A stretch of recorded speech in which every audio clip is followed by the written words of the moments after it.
ఈ అవార్డు జ్ఞానపీఠ్ దాదాసాహెబ్ పాల్కే రామన్ మెగసే అది మరి పులిట్జర్ అవార్డులకు సమానంగా దేశీయ స్థాయిలో నెంబర్ 1 అవార్డుగా మిగులుతుంది. ఎవరు ఈ అవార్డు తీసుకోవాలన్నా గర్వపడే విధంగా ఈ అవార్డు తయారవుతుందని చెప్పి కూడా నేను మీకు తెలియజేస్తున్నాను. ఇంకొక పక్కన మనం చూస్తే ఈరోజు రామోజీరావు గారిని నాకైతే 40 సంవత్సరాల నుంచి పరిచయం, మోర్ దెన్ 4 decades.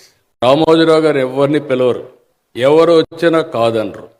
కానీ ఆయన జనహితం కోసం ఎవరు వచ్చినా, వెంకయ్యనాయుడు గారు బీజేపీ నుంచి వచ్చినా, లేకపోతే ఆ రోజు కాంగ్రెస్ నాయకులు వచ్చినా, తెలుగుదేశం నాయకులు వచ్చినా, లేకపోతే కమ్యూనిస్టులు వచ్చినా నిర్మోహమాటంగా వారికి ఏం చెప్పాలనో చెప్పిన వ్యక్తి. నేను ఒకసారి చాలామంది అనుకుంటారు, ఆయన నేనున్నప్పుడు, నేను ముఖ్యమంత్రి అయినప్పుడైతే అంత మునుపు కూడా నేను చాలాసార్లు ఆయన దగ్గరికి వెళ్ళేవాడిని, గంటల తరబడి మాట్లాడేవాళ్ళం.